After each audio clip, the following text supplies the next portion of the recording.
Alléluia. Alléluia. Est-ce que l'Église est vivante? Ouvrez vos Bibles, s'il vous plaît, dans le livre de Ruth, au chapitre 1. Nous allons commencer par le verset 15.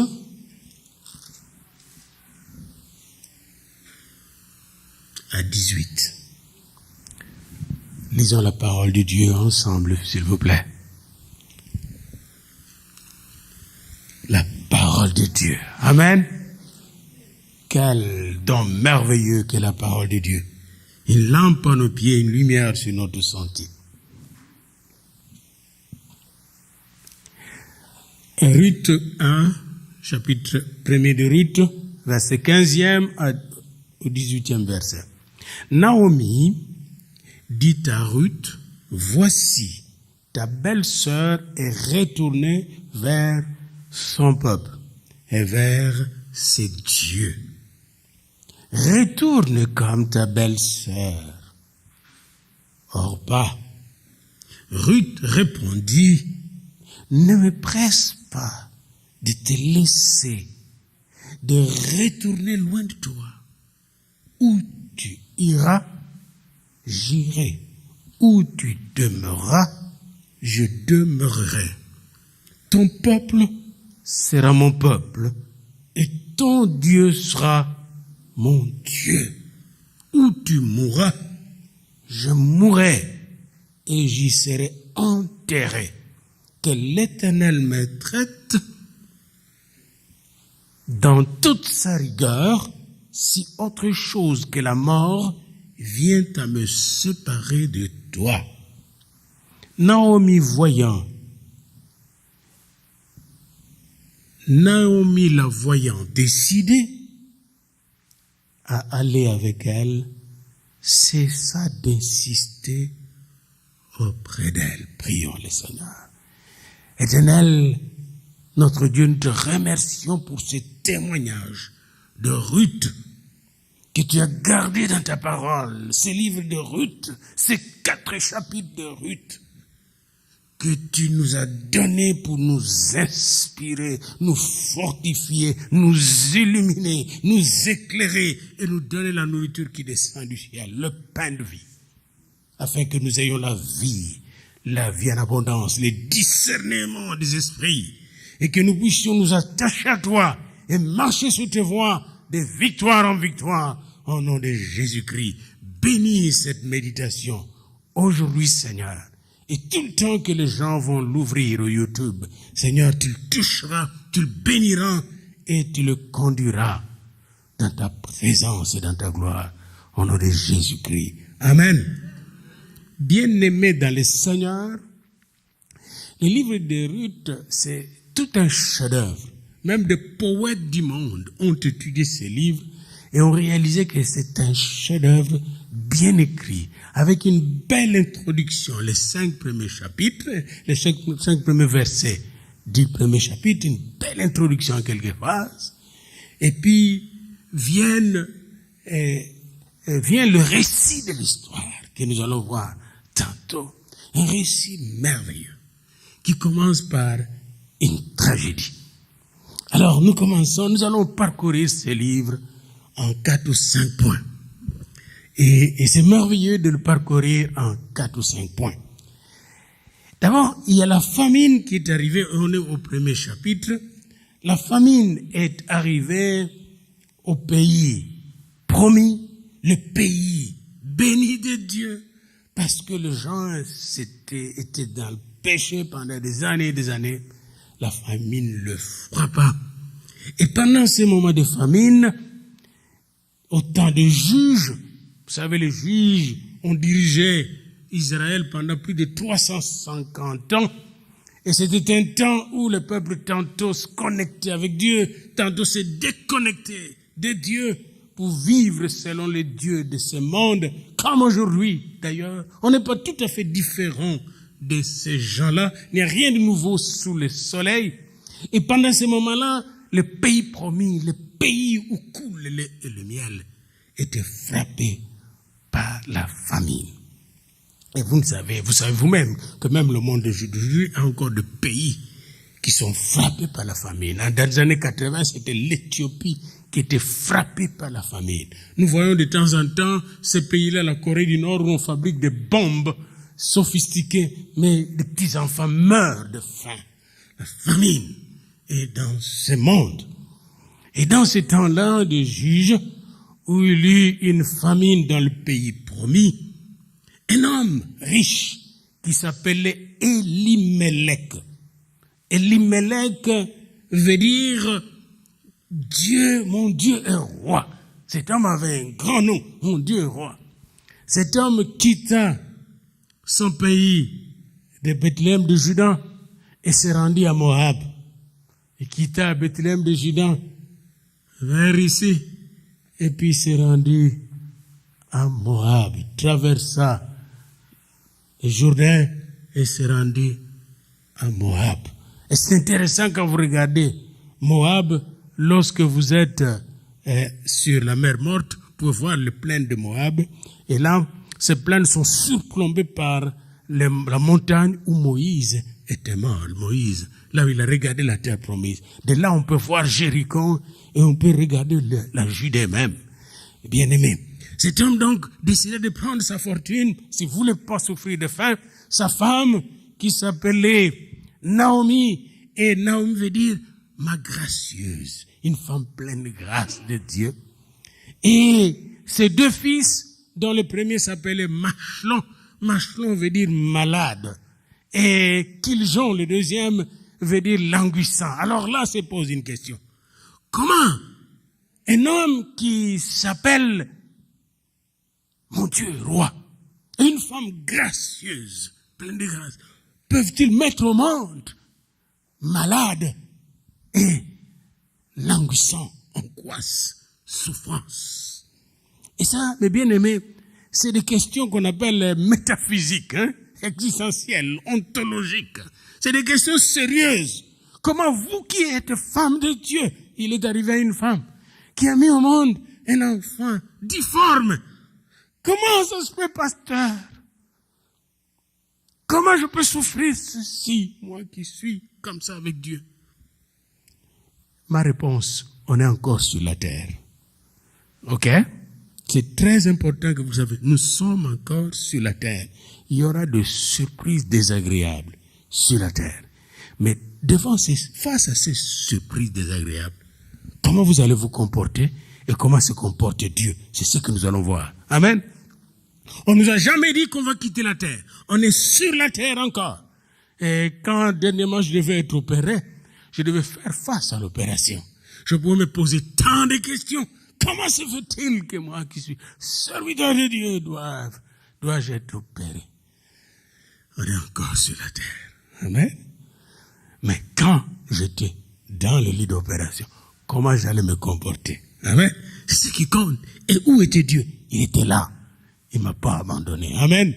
C'est très important de le savoir. Dieu n'est pas loin de nous. Il est toujours avec nous.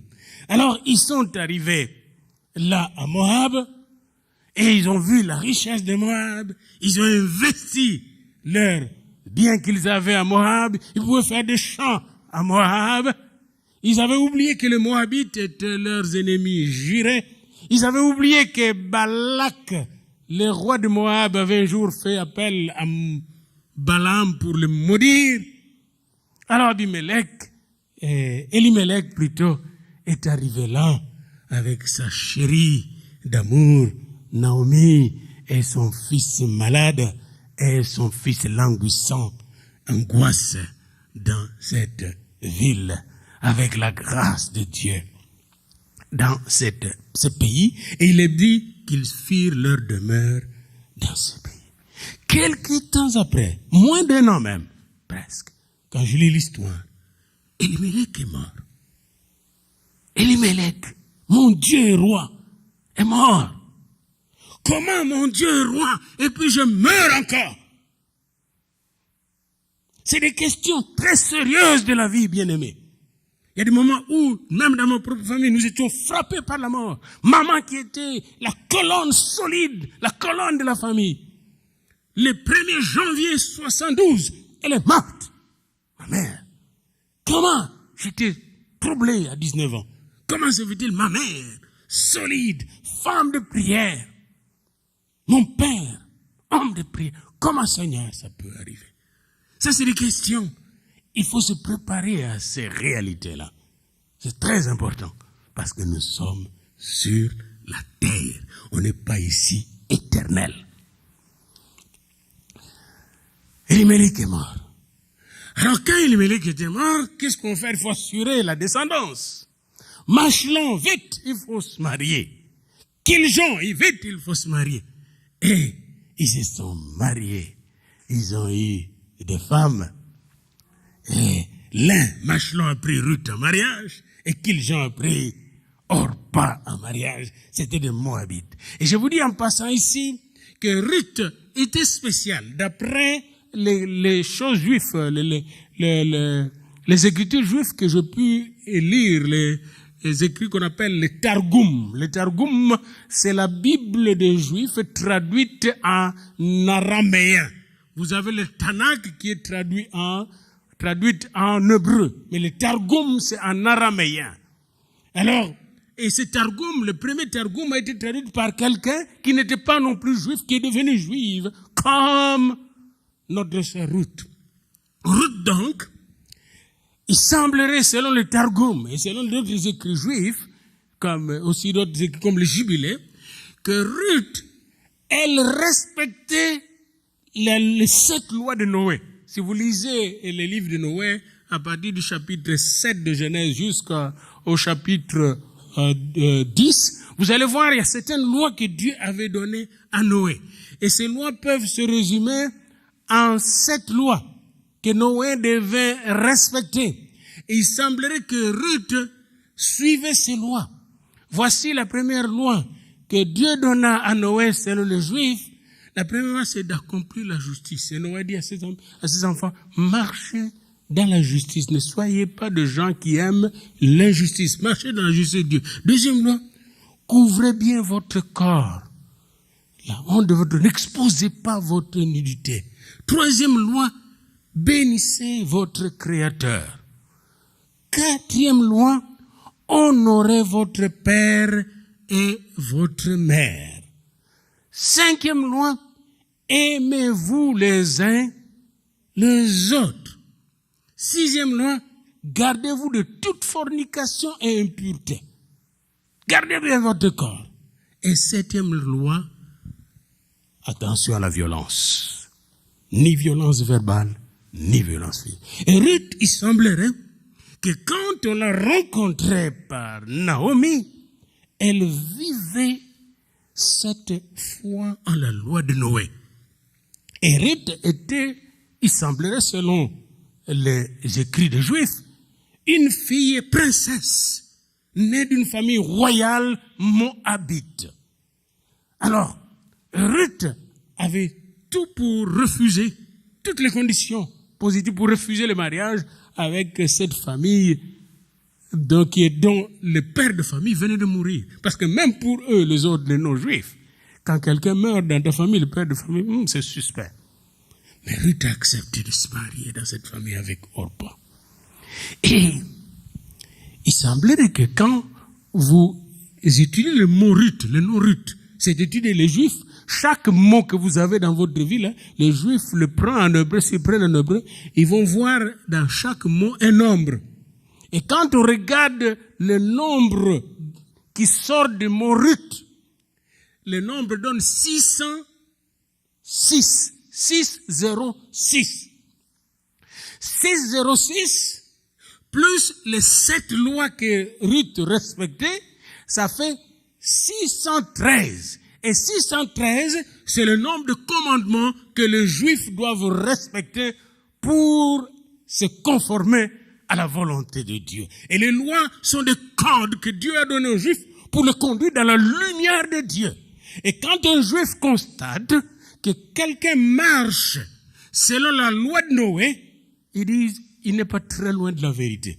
Il est béni Noah, ou enfant de Noah. C'est la loi noachite ou noaïque. Et quand ils ont constaté, dans les noms de Ruth, qu'il y avait 606, les chiffres 606, et en plus de cela, elle respectait les 7 commandements, on dit Ruth était déjà proche de la perfection de Dieu. 613 commandements. Autrement dit, Ruth, alors qu'elle est née chez les Moabites, elle était déjà dans ses gènes, elle était déjà prédisposée à vivre selon la volonté et la parole et le commandement de Dieu. Autrement dit, la grâce de Dieu peut être sur vous sans que vous ne le sachiez. Ruth ne le savait même pas, c'était dans son nom. Vous ne savez pas des choses que vous portez en vous, que Dieu a placées en vous, avant même que vous ne soyez formés dans le sein de votre mère. Savez-vous que Dieu nous a choisis avant que nous soyons formés dans le sein de notre mère? C'est pourquoi nous devons rechercher toujours la volonté de Dieu pour découvrir qui nous sommes en Dieu. Alors, c'est Ruth, mariée à Machlon, Orpa mariée à Kiljon, vont vivre une expérience malheureuse. Machlon va mourir et Kiljon va mourir. Et la mort du père et du fils et des 2 fils va amener la tristesse dans la famille. Il y a 3 veuves maintenant. Une maman veuve, 2 belles-filles veuves. Qu'est-ce qu'il faut faire? Bien-aimés, Noémie,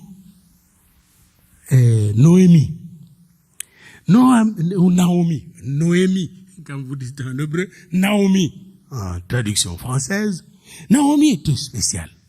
Elle écoutait les informations.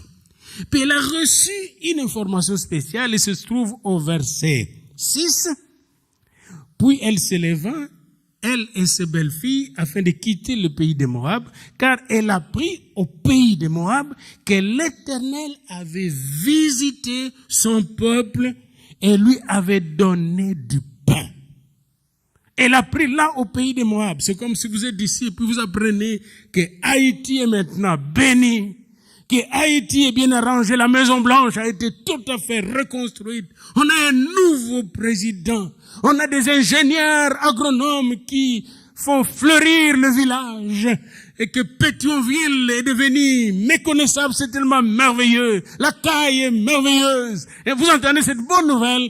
La première décision vous dit, je vais en Haïti, je vais retourner chez nous. Et je sais que Ruth a eu comme bonne nouvelle, Naomi, que, hey, la main de Dieu est sur votre pays d'origine maintenant. Dieu a visité votre pays. Bien-aimés, est-ce que vous savez que Dieu aime nous visiter? Vous savez qu'avec Jésus, Dieu nous a visités? Avec le Saint-Esprit, Dieu nous a visités. Avec l'Église, Dieu nous a visités. Dieu aime visiter ses enfants. Il n'aime pas les abandonner. C'est nous qui abandonnons Dieu. C'est pourquoi la mort nous frappe. C'est nous qui abandonnons Dieu. C'est pourquoi la maladie nous a frappés. C'est nous qui avons abandonné Dieu. À cause de notre rébellion, nous avons attiré vers nous les souffrances dans lesquelles nous vivons sur cette terre. Mais car Dieu a tant aimé le monde, qu'il a envoyé son Fils unique, afin que quiconque, oh merci Seigneur, qu'on lui ne périsse point, mais qu'il ait la vie éternelle. Ruth, Orpa, ont choisi de suivre Naomi, parce qu'ils ont entendu aussi les bonnes nouvelles. Et ils ont commencé la route ensemble, à 3, le trio des femmes. Arrivé en cours de route, Naomi s'arrête. Et c'est ça, le juif. Quand vous voulez devenir un croyant juif, parce que vous pouvez devenir un croyant juif, aller à la synagogue, puis faire le vœu d'entrer dans la religion juive. Mais ils vont vous décourager. Les juifs ne prêchent pas aux gens de devenir juifs. Ils vont vous décourager. Ils vont vous dire, pour devenir juif, vous devez respecter 613 commandements. Voilà comment vous lavez. Voilà comment vous vous levez. Voilà comment vous devez vous marier. Voilà ce que vous devez donner pour la synagogue chaque mois. Voilà ce que vous devez faire pour votre femme. Voilà ce que vous devez faire pour vos enfants. Ils vont vous donner des grandes lois pour vous empêcher de devenir juif. Alors Naomi a fait exactement la même chose. Mes belles filles, vous venez avec moi. Retournez chez vous, dans votre famille. Vous avez tout là-bas. moi je n'ai plus rien à vous offrir. Et ils ont dit, non, on continue. Puis après, arrivé quelque part, toujours sur la route de marche à pied, Naomi elle leur a dit, écoutez mes belles filles, je n'ai plus de mari à vous donner. Et là, il a ouvert son cœur. Quand même je mettrai au monde aujourd'hui, ces enfants devront grandir, ils ne pourront pas vous prendre de mariage. Retournez chez vous, il y a vos maisons. Retournez chez vos mamans. Et là, vous aurez des gens pour vous marier. Que Dieu vous bénisse. On n'a pas vu que maman a raison. Et on n'a pas dit, bon, moi je retourne. Et puis, ils ont connu la route, arrivé quelque part. Encore. Là, Ruth continue à le suivre, à le tenir même à la main. Naomi la regarde et dit, voici ta belle-sœur, ton amie, est retournée. Et écoutez bien ce qu'elle dit au verset 15. Vers son peuple et vers ses dieux. Vous voyez ici, il y a une indication très importante. Vers ses dieux, vers ses idoles. Oh, Ruth avait déjà renoncé à ses idoles. Ruth n'aimait pas adorer les dieux Chemosh, les dieux de Moabite, bien aimé. Ruth avait déjà changé de mentalité depuis qu'elle s'était mariée à Machlon. Et maman lui rappelle encore, retourne chez ton peuple et chez tes dieux. Bien aimé, combien de fois les enfants d'Israël étaient tentés de retourner en Égypte? Et aujourd'hui encore, aujourd'hui même, en Afrique maintenant, on enseigne maintenant en philosophie que nous devons retourner aux religions de l'Égypte, savez-vous? C'est très sophistiqué. On dit, nous venons de l'Égypte, nous avons la philosophie de l'Égypte, nous devons retourner chez les dieux de l'Égypte. Il dit ça clairement. Il y a des grands philosophes au Gabon et partout au Sénégal qui veulent que les Africains, les Noirs, rentrent adorer les dieux de l'Égypte. Que Jésus n'est pas Dieu. Nos dieux sont en Égypte. Encore un mensonge diabolique pour nous amener dans les ténèbres. Et c'est ce qu'on voulait, que le diable voulait pour Ruth. Retourne chez les Moabites, chez ton peuple et chez tes dieux. Comme ta belle-sœur, Orpa, est retournée chez son peuple et chez ses dieux. Bien-aimés, si quelqu'un vous dit, même aujourd'hui, allons faire le vaudou, allons consulter le vaudou, allons au Bénin, allons en Haïti, consulter le vaudou, comment vous allez lui répondre?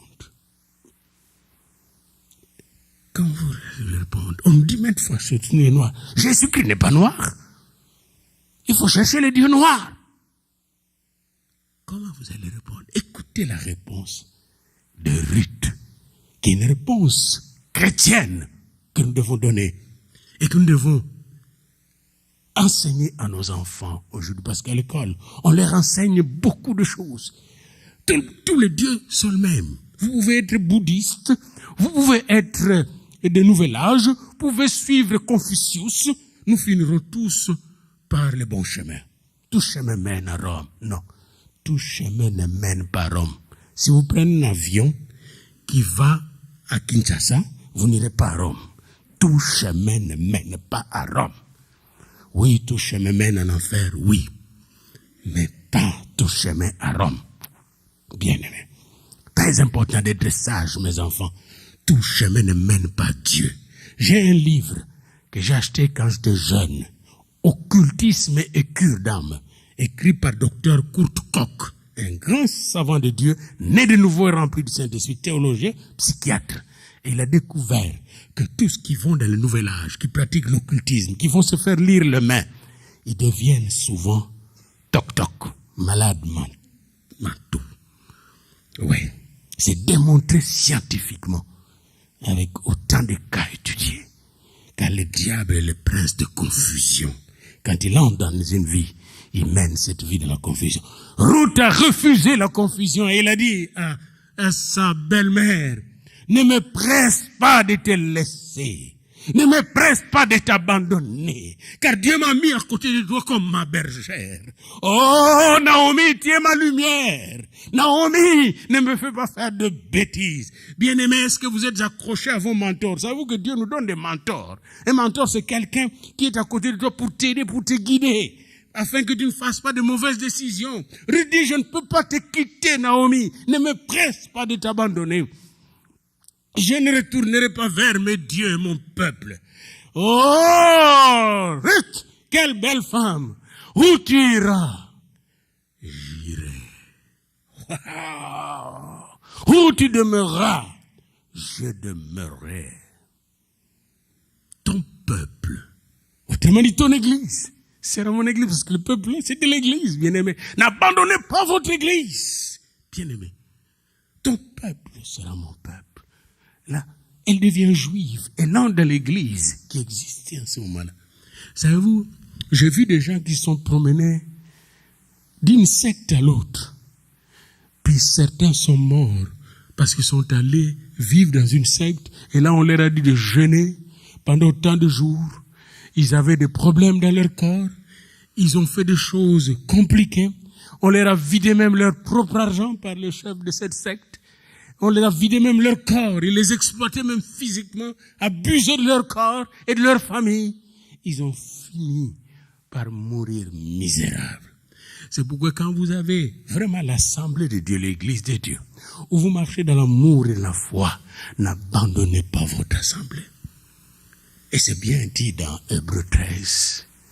Ruth a pris la bonne décision. Je quitte ces loups de Moab. Ton peuple sera mon peuple. Amen.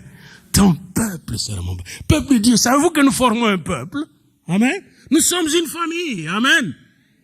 Ne nous abandonnons pas les uns les autres. Ton problème, c'est mon problème. Tes souffrances sont mes souffrances. Nous sommes frères et sœurs. Regardez votre frère là où vous êtes, même au YouTube. Dites-lui, tu es mon frère, tu es ma sœur. Et dites-lui, ne m'abandonnez pas. Et je ne t'abandonnerai pas. C'est comme dans le mariage, bien-aimés. Nous devons nous souder, nous tenir les uns les autres. Il ne faut pas attendre que les autres soient seulement que votre frère soit dans le bonheur pour l'aimer. Même quand il est misérable, il n'a rien. C'est dans ces moments-là qu'on voit les vrais amis. Amen. Ruth a suivi Naomi quand il n'avait plus rien. Encore un autre ici. Un chrétien n'aime pas quelqu'un pour un intérêt quelconque.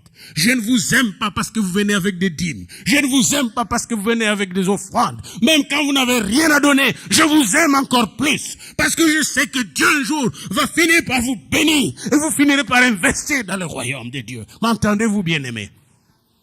Christ ne vous a pas aimé pour vos dîmes et vos offrandes. Il vous a aimé alors que vous étiez pécheurs. Il est mort pour vous et moi. Amen.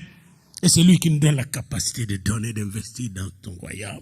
Si quelqu'un vous dit, notre pasteur nous aime à cause de notre... Dites-lui, non, il n'est pas comme ça. Il n'est pas comme ça. Votre pasteur n'est pas comme ça. Il est comme Christ. Christ nous aime tel que nous sommes, tel que je suis, sans rien en moi. Sinon ton sang versé pour moi. Amen. Quand nous donnons nous tous au Seigneur, nous donnons parce que le Seigneur nous donne cette capacité de donner, cette joie de donner. Mais ce n'est pas la condition pour nous aimer les uns les autres. Pourquoi je vous aime? Parce que Dieu vous aime. Amen.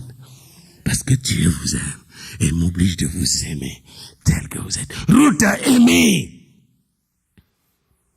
Naomi. Alors que Naomi n'avait rien, Ruth l'a suivi. Et Ruth a dit, ton peuple qui est l'ennemi de mon peuple, sera mon peuple.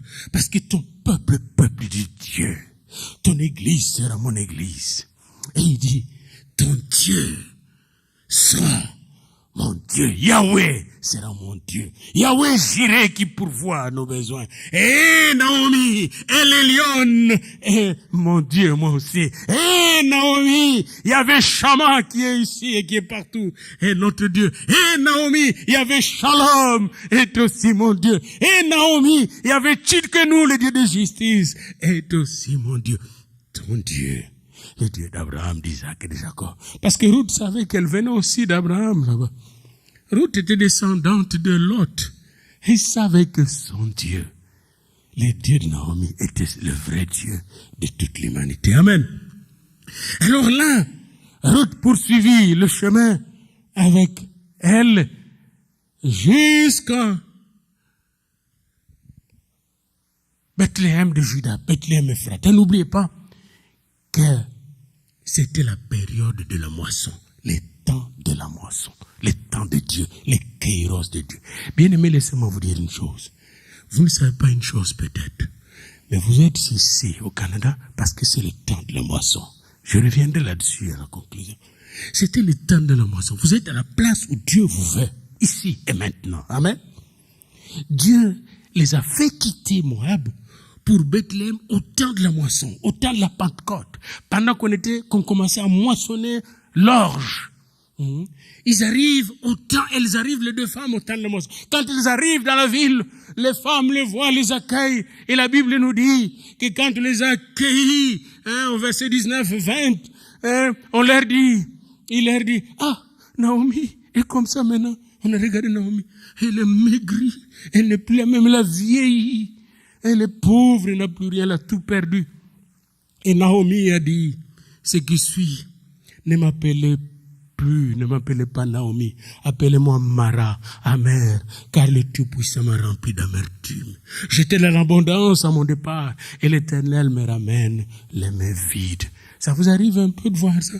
Moi, je comprends Naomi, parce que quand nous avons quitté notre pays, mon ami, j'ai laissé des choses derrière. J'ai regardé les 2 camions qu'on laissait derrière, la maison qui était pleine, là, puis on partait avec des petites valises.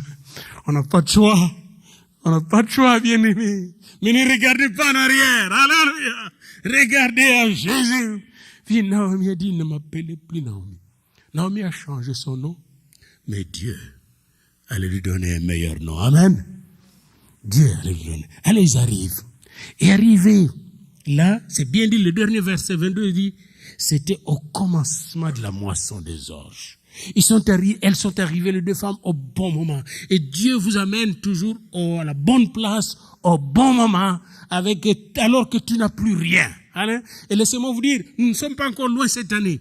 Eh bien, nous sommes encore au mois de février. Dieu veut que cette année, il vous amène à la bonne place, au bon moment. Amen. Dites à votre ami, il va t'amener à la bonne place cette année, au bon moment. Le kairos de Dieu.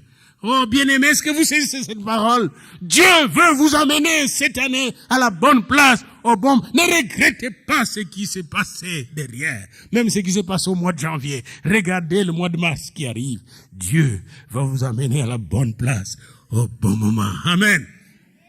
Au moment de la moisson. Elles arrivent là où elles n'ont pas sémé, elles n'ont pas travaillé, mais d'autres ont travaillé pour elles, alléluia. D'autres vont travailler pour vous, amen. Et Dieu va vous combler selon sa richesse, avec gloire en Jésus-Christ le Seigneur. M'entendez-vous, bien-aimés dans le Seigneur? C'est la parole de Dieu que nous recevons.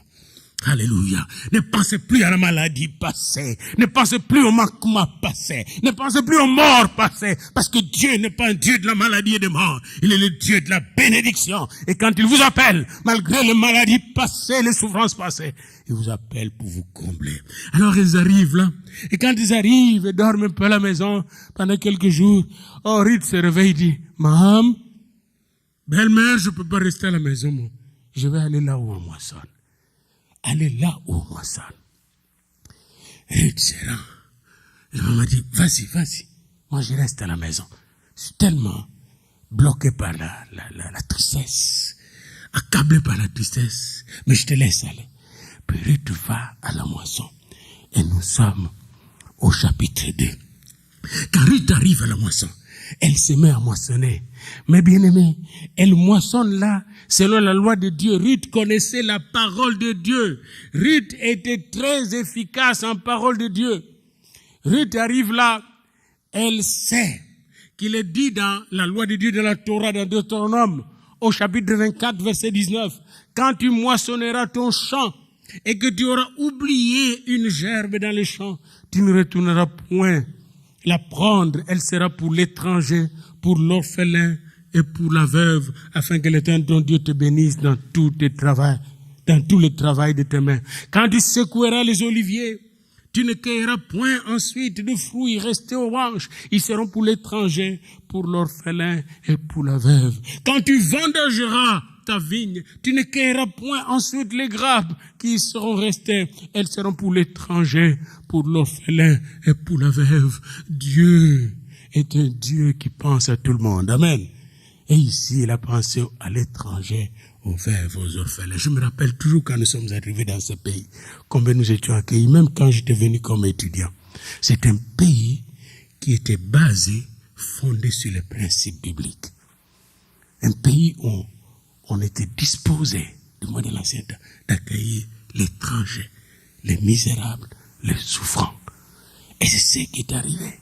Ruth est arrivée dans le champ, s'est mis à travailler toute la journée. Et là, au milieu de la journée, le patron, le propriétaire est arrivé. Il s'appelle Boaz, la force de Dieu. Dieu est fort, il s'appelle Dieu puissant. Dieu, la force en Dieu. Boaz arrive dans le champ. Et quand Boaz arrive, il parle. Boaz, quand il est arrivé, d'abord, comment il a salué ses travailleurs, ses ouvriers, il dit, que l'Éternel soit avec vous. Oui, il est un homme de foi. Que l'Éternel soit avec vous. Et aujourd'hui encore, je vous dis, en passant, que l'Éternel soit avec vous. Amen. Dites à votre ami que l'Éternel soit avec vous. La réponse de ces gens-là, que l'Éternel te bénisse. Aujourd'hui encore, je vous dis que l'Éternel te bénisse. Bénissons-nous les uns les autres. Dites que l'Éternel te bénisse. Bénissez-moi aussi, s'il vous plaît. J'ai besoin de vos bénédictions. Dites que l'Éternel te bénisse. Notre évêque soit béni de l'Éternel. Je le reçois, bien-aimé. Et je vous bénis de la part de l'Éternel. Et après ces salutations dans l'Éternel, bien-aimé, il a regardé, il a ouvert les yeux, il voit une jeune femme belle, là, mais toujours au travail. Il dit, mais d'où vient cette belle jeune femme qui est c'est Ruth, la Moabite, la veuve, là, qui est venue avec l'autre veuve. Ah oui, nous avons entendu parler d'elle, de son témoignage. Il avait déjà une réputation. Amen. Avez-vous une réputation dans votre milieu? Dieu veut vous donner une réputation. Il avait une bonne réputation. Puis là, Boaz l'a approché et dit, reste dans ces champs. Connais travailler. Viens dîner avec nous. Puis après, on lui a donné la permission de prendre plus dans le champ. Et elle est rentrée. Après avoir parlé avec Boaz, Boaz lui a parlé comme un consolateur. Bien-aimé, Dieu veut mettre cette année de Boaz à vos côtés. Amen. Quand je suis arrivé ici à l'université, il a mis de Boaz à mes côtés. Et vous ne savez pas combien je te bénis. Un de ces Boaz, malheureusement, est déjà parti vers le Seigneur. Mais il était comme Boaz. Dieu veut mettre de Boaz à vos côtés cette année. Amen. Des hommes qui sont forts en amour de Dieu. Des hommes qui sont zélés pour Dieu. Vous allez voir sortir parfois dans votre entreprise où vous pensez qu'il n'y a pas de croyant là. Un homme de Dieu sort, mais il est fort aussi dans l'entreprise. Ou une femme de Dieu. Et il va vous soutenir à 100%. Amen. Boaz accueille Ruth avec beaucoup de joie et d'empathie. Et quand elle rentre à la maison, avec tout ce qu'elle avait apporté du champ, la belle-mère dit, waouh, mais il est de notre famille. Il est de la famille de mon mari, Elimelech. Il a le droit de rachat. C'est ce qu'on appelle le mariage de Lévira, par Lévira. C'est-à-dire, les Lévites ont prévu que si quelqu'un meurt dans une famille, et vous êtes de la famille, vous pouvez prendre cette femme-là pour lever la descendance de ces morts-là. Et l'autre avait ses droits. Alors, on lui donne un bon conseil. Les jeunes filles ne sont pas là. Hein? J'aurais voulu que Stéphanie soit là, mais vous avez un grand devoir hein, avec Stéphanie, là où vous êtes. Vous deux, là, les deux mamans. Ça, c'est le travail de Naomi. Naomi a donné des conseils. Comment se comporter vis-à-vis de l'homme que Dieu a préparé pour toi. Et elle a appris les leçons. Elle n'a pas discuté. Les jeunes filles, vous qui êtes encore jeunes, prenez le temps de rester à côté de vos mamans. Apprenez des choses de vos mamans. Parce qu'un jour, ça va vous faire du bien. Amen.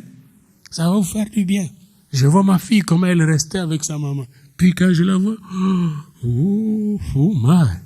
je revois sa mère. Je revois sa mère. Quand vous restez à côté d'une bonne maman, vous serez une meilleure maman. C'est très important pour vous. Amen. Et elle a appliqué ses conseils. Elle est allée dans les champs où était. Et il est bien dit au chapitre 3, Naomi, sa belle-mère, lui dit, ma fille, je voudrais assurer ton repos afin que tu sois heureuse. On ne se marie pas pour être malheureux, je disais à mes sœurs. Quand vous voulez se marier, je dis, tu es sûr que cet homme va te rendre heureuse? On ne se marie pas pour être malheureuse, on se marie pour être heureuse. Et celui qui trouve une femme trouve le bonheur, dit la parole. Et Ruth est allée dans le champ et a trouvé Boaz là. Puis quand Boaz a remarqué la nuit, il n'a pas touché. Il dit merci, merci. Il était déjà âgé de 55 ans à peu près. Il était peut-être veuf ou non marié, avec des richesses qu'il a héritées de ses parents. C'est une famille riche. Puis il dit, t'as bien fait de m'attendre ici. T'as bien fait de me chercher, tu n'es pas allé chez les jeunes gens. Et là, il lui a donné des conseils. Attendez. On va procéder selon les règles de l'art. On ne va pas toucher. On va suivre le principe. Et quand elle est rentrée à la maison, elle est rentrée avec les cadeaux qu'on lui a donnés. Comme si elle était déjà fiancée. Elle dit, Naomi a dit, cet homme ne dormira pas avant d'avoir résolu le problème. Et c'est ce qui arrive au chapitre 4. Boaz, sage qu'il était, il est allé à la porte de la ville au tribunal. Et là, il a réuni 10 anciens. Les 10 anciens sont venus. Puis il a vu l'homme qui passait, l'homme qui avait le droit de rachat avant lui. Il n'a pas triché lui, malgré qu'il avait le moyen, malgré qu'il était fort. Il était humble, soumis à la loi de Dieu. Il a appelé cet homme, viens. Naomi est arrivée, elle vient de vendre, elle a mis son terrain en vente, sa propriété en vente. Veux-tu le prendre, cette propriété, la prendre, ou alors je la prends? Elle dit, je veux la prendre. Ok. Si tu prends la propriété, vous voyez comment il parle avec sagesse, il ne lui a pas tout dit. Hein? Alors, il ne faut pas tout dire quand vous parlez avec quelqu'un. Partez d'une étape à l'autre, il ne faut pas dire toute l'histoire. C'est comme ça que nous, les Africains, nous parlons. Il faut parler d'étape, aller d'étape en étape. Deuxième étape. Si jamais tu prends la propriété d'Elimelech, Machlon et Kishlon, tu devras prendre aussi la femme de Machlon. Elle dit non, je ne peux pas. Prends-moi une Moabite. Et il a dit, tu vas prendre Ruth la Moabite, la femme de Machlon. Il dit, hein? Moi, je ne peux pas prendre une Moabite. Ça, c'est une malédiction. Oh, Boaz a dit, moi, je vais la prendre. Et le type a fait les symboles qu'on fait là. Chez eux, il a pris les souliers. Il a donné à l'autre son soulier. Ça veut dire, j'abandonne tout. Je te donne les souliers. N'oublie pas les souliers, les ailes qui donnent l'évangile de paix, l'évangile d'amour, l'évangile de la foi, par la foi. Et notre frère, Boaz a pris les souliers, les ailes qui donnent l'évangile de paix pour chaussures. Et il a fait le mariage. Puis, ils se sont bien mariés. Et quand ils se sont mariés, ils ont eu leur premier enfant. Écoutez, quand ce premier enfant est arrivé, les voisines sont venues. Hein? Avant même ce mariage, on les a bénis. On leur a donné la bénédiction de Rachel et de Léa. Et quand l'enfant, les voisines sont venues, les mêmes voisines qui étaient tristes de voir Naomi maigrie, vieille, ont regardé Naomi maintenant, il dit, béni soit l'Éternel, verset 14, chapitre 4. Béni soit l'Éternel qui ne t'a point laissé manquer aujourd'hui d'un homme ayant droit de rachat et dont le nom sera célébré à Israël. Moi, je tirais un enseignement ici.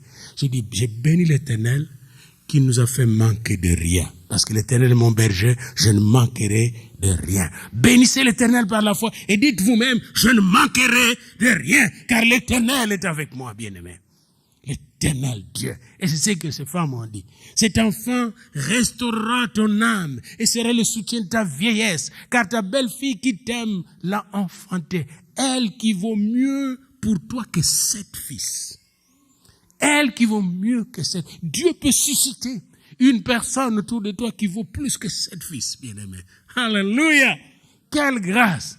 Et Naomi prit l'enfant et le mit sur son sein et elle fut sa garde. Naomi n'a pas voulu que d'autres personnes gardent cet enfant Obed. Et les enfants et les voisines ont donné le nom. C'est étrange. C'est les voisines qui ont donné le nom à l'enfant Obed. Ça veut dire serviteur. Et Obed va devenir le père du père de David. David qui serait l'ancêtre de Jésus. Et lui-même Boaz est le fils de Rahab. Vous connaissez Rahab, qui aussi par la foi a quitté Jéricho et a suivi les enfants d'Israël. Donc dans Jésus, dans David, il y a le sang de Rahab de Jéricho. Et il y a le sang de Ruth, la Moabite. Autrement dit, nous sommes en Jésus-Christ. Nous tous sauvés par sa grâce. Amen. Et l'enfant était joli, merveilleux. La vieille était devenue jeune. Elle avait rajeuni. Elle était pleine de joie, bien-aimée. Elle avait atteint le vrai bonheur. La naissance du fils de Boaz, Ruth, Boaz, Obed, tout le monde était dans la joie, bien-aimé. Malgré, on a commencé par les maladies, la faim d'abord, la maladie et la souffrance, et on a terminé par la joie, la moisson et la naissance des bébés qui transportent maman Naomi, à côté de Ruth et de Boaz, tout terrain. Boaz avait tout le moyen matériel. Boaz était un homme de Dieu. Boaz a amené la bénédiction là où la malédiction avait frappé. Il a amené la vie là où la mort a frappé. Bien-aimés dans le Seigneur, j'aimerais vous dire une chose dans votre vie. Quelles que soient les choses difficiles que vous avez connues, quelles que soient les choses difficiles que nous avons connues, Dieu va susciter un Boaz dans notre vie. Il va amener la bénédiction là où la malédiction a voulu frapper, la vie là où la mort a voulu frapper, la richesse là où la pauvreté a voulu secouer. Oh, bien-aimés dans le Seigneur, j'aimerais vous donner ces 8 points pour conclure. 1. Ruth, d'abord Naomi et toute sa famille ont appris à faire face aux désastres naturels. Je peux vous envoyer le web si vous voulez, le PowerPoint si vous voulez. Il suffit que j'ai votre adresse. J'ai presque toutes vos adresses email. Bien aimé, il y a des désastres dans le monde. Ici même, vous savez, quand il y avait le verglas, c'était désastreux. Il y a des désastres qui arrivent dans le monde. Il y a des tornades. Il y a des crises dans le monde. Que faites-vous quand il y a des désastres? Est-ce que vous savez que votre Dieu ne vous abandonne jamais? Deuxièmement, l'exil, la fuite, la solution comme nous autres. On s'est exilés ici pour fuir la mort. Mais quand vous êtes en exil, est-ce que vous vous souvenez de Dieu? Est-ce que vous parlez avec Dieu? On ne voit pas Elimelech en train de parler avec Dieu. On ne voit pas Machlon et Kiljon en train de parler avec Dieu. Heureusement, Naomi s'est réveillée. Elle a compris que Dieu était en train d'intervenir à Bethléem. Souvenez-vous de Dieu. Souvenez-vous de Dieu. Dans la souffrance, souvenez-vous de Dieu. Dans la maladie, souvenez-vous de Dieu. Dans les désastres, souvenez-vous de Dieu. Qu'il est le Dieu qui domine tout. Amen. Souvenez-vous que Jésus-Christ a dit, je suis avec vous tous les jours, jusqu'à la fin du monde. Amen. Troisièmement, quand la mort nous frappe, le veuvage nous frappe, la mort peut nous frapper. Souvenez-vous de Dieu. Amen. La mort peut nous frapper. Dieu ne nous abandonnera jamais. Quand les montagnes s'éloigneraient, quand les collines chancelleraient, Dieu fera tout comme il a promis. Qu'est-ce que nous devons faire? 4. Reconnectons-nous à Dieu. Pour nous qui sommes déjà chrétiens, quand l'épreuve arrive, vous parlez mal, directement, demandez pardon à Dieu. Reconnectez-vous à Dieu. Revenez à Dieu. Revenez à Bethléem de Juda. Revenez à la crèche où l'enfant béni nous attend. Revenez à la croix du Seigneur. Ne vous éloignez pas de lui. Revenez au baptême du Saint-Esprit de feu. Revenez à la parole de Dieu. Revenez à l'église de Dieu. Et la bénédiction vous attend. Amen. Alors, reconnectez-vous à Dieu. Naomi s'est reconnectée à Dieu. Et 5e, Ruth, pour ceux qui sont encore dans le monde, si vous le conseillez, connectez-le à Dieu. Amen. Connectez-le à Yahvé. Ruth s'est connectée à Yahvé et à l'église de Yahvé. Ton peuple sera mon peuple. Ton Dieu sera mon Dieu. Parce que toute la bénédiction d'Abraham est là. Amen. Quand je me connecte à Dieu, je me connecte à la bénédiction et j'éloigne de moi la malédiction. 6e, le temps de Dieu est arrivé. Amen. Nous sommes dans le temps de Dieu maintenant pour les enfants de Dieu. Alors que le monde est en crise, morale, crise économique, que sais-je encore. Pour les enfants de Dieu, c'est le temps de la moisson. Amen. C'est le temps de la moisson. Vous allez moissonner là où vous n'avez pas travaillé. Nous n'avons pas construit le Canada, nous autres. Mais imaginez-vous qu'on est mieux logés peut-être que ceux qui nous ont précédés ici. Imaginez-vous ça. Il y a quelque chose que Dieu veut faire dans notre vie. Mais pour qu'il le fasse, il veut que nous soyons conscients que nous avons rendez-vous avec lui au Canada. Amen. Nous avons rendez-vous avec lui dans cette génération. Nos enfants ont rendez-vous avec Dieu. Nous avons rendez-vous. Ces derniers temps, il me réveille le matin. Puis il me dit, après avoir laissé ta femme à l'arrêt de bus, mets-toi à écrire ma parole, à méditer ma parole. Puis je mets à méditer, à manger la parole. Puis quand je l'envoie, je vois la moisson. Les gens viennent. Les gens viennent au Seigneur. Ils viennent au Seigneur. C'est le temps de la moisson. C'est le temps de gagner les âmes bien-aimés. Et dans cette moisson, la bénédiction. Bien-aimés, c'est le temps de rencontrer notre époux. Ruth a rencontré l'époux dans la moisson. Savez-vous que Jésus-Christ est notre époux? Il veut nous rencontrer. Il veut nous marier un jour. Jésus veut célébrer les noces de l'agneau avec nous. Mais pour cela, bien-aimés, nous devons aller dans la moisson les rencontrer. Il nous attend là où il a déjà préparé. Les ouvriers, les anges ont déjà fait le travail pour vous. Allons dans la moisson rencontrer l'époux. Et là, nous aurons le vrai bonheur qui nous attend à Bethléem et Ephrata. Que Dieu vous bénisse.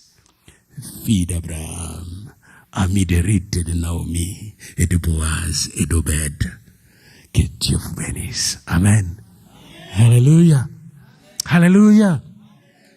Seigneur notre Dieu, nous te bénissons pour ces rémants que tu nous as donnés au travers de ce récit de Ruth. C'est rémants qui nous dit que malgré les désastres de ce monde, les crises qui secouent ce monde, nous, les Ruth de ces temps, les Boaz de ces temps, les Naomi de ces temps, nous ne mourrons pas, Seigneur, mais nous allons raconter les œuvres de l'Éternel. Nous allons voir la gloire de Dieu parce que nous croyons. Et le Seigneur vous dit encore aujourd'hui, si tu crois, tu verras la gloire de Dieu, la manifestation tangible de ma gloire, exactement comme Ruth l'a vu à Bethléem. Que Dieu vous bénisse et qu'il vous garde. Que Dieu tourne sa face vers vous et qu'il vous accorde sa grâce. Que Dieu fasse luire sa lumière sur vous et vous donne sa paix. Au nom de Jésus-Christ, le prince de la paix. Amen. Amen.